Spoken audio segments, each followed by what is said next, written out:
It's called the most invasive medical procedure, a hemicorporectomy. The patient is cut in half to save their life. Developed after World War II to treat catastrophic injuries, the first surgery was done in 1960. Only 15 people who've undergone this rare procedure are still alive. Among them, a fiercely independent woman from Kentucky who now calls Mechanicville home. Everyone knows her as Angel. Photographer Luce Rosowski and I visited after she reached out to share her story. I'm going to try that once I move. Going anywhere is very hard. I mean, it used to be if I wanted to go somewhere, I went and hopped out into the Jeep. We went. Now I've got to get into the back. I have to lay down the whole way because it's unsafe to be sitting up because there's no way to buckle in. Every aspect of navigating life is a challenge for 43-year-old Angel. That's because she's one of 64 people worldwide who agreed to have the lower half of their body amputated to save their life. My first impression was, you want to do what? Plastic surgeon Dr. Jerome Chow was the first doctor to see Angel when a long festering pressure sore landed her in the hospital. Wow, I'm really tall now. Oh my God, look at you. A paraplegic since she was 2, all those years using a wheelchair resulted in countless pressure sores and surgeries. But one sore went unnoticed and silently ate away at her pelvic bone and surrounding tissue. Finally discovered last November, it flooded her body with infection, bringing a death sentence.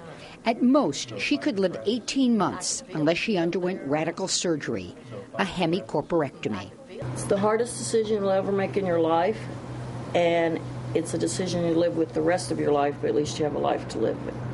It took months to come to that decision. And it seemed like a case that we should take on.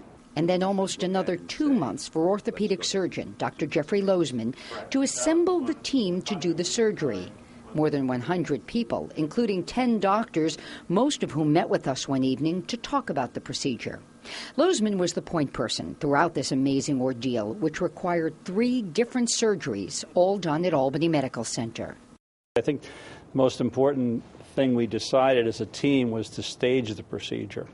The first surgery had urologist Dr. Hugh Fisher creating new routes for Angel to void urine and waste.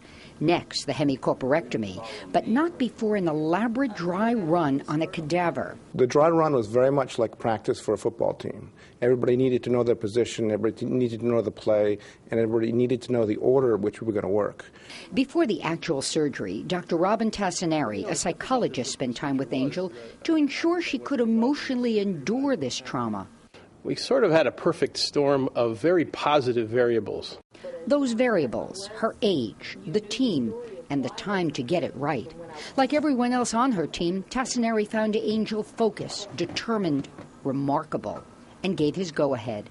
And then in March, it was time to get it done. So the biggest challenge was keeping her blood pressure stable in light of clamping and unclamping of major arteries, major veins, and just what seemed to be essentially unavoidable blood loss.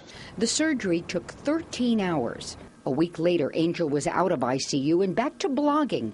She's been chronicling this mind-boggling journey to help others because she had no one like her coming into her room to answer questions.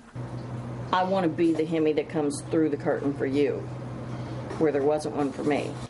But even as her body healed, she had dark moments. I went through a time that I felt I made the wrong decision. I'm Monday night quarterback. Who wouldn't? But Dr. Lozman says it was expected, and that's why the team's involvement didn't end at the operating room door. Those moments are frightening. And because we were prepared, because we knew what we were going to encounter to whatever extent you can know in advance, I think we were prepared. And we were prepared for the long haul. Angel's third surgery was a breast reduction to accommodate what's called the bucket, a specially fitted form that helps keep her upright. 8 months after the ordeal began, she went home, where she's rehabbing under the watchful eye of her partner, Terry, and son, John. She's a very, very happy, healthy woman now, with many, many years of life ahead of her. Years to fulfill her mission, to continue blogging, write a book, and warn others of the problems pressure sores can cause. and how to survive an ordeal like hers. Maybe that's God's intention for me, is to tell other people what's going on. Angel is hoping her recovery goes well enough that next year she can be fitted with prosthetic legs. But first, she's trying to raise money to buy a van that will accommodate her. And I want to say thank you to Angel for sharing her story in an effort to encourage others. Now, there are many people that need special thanks, and you can read about them on Angel's blog. We've set up a link at WNYT.com. You know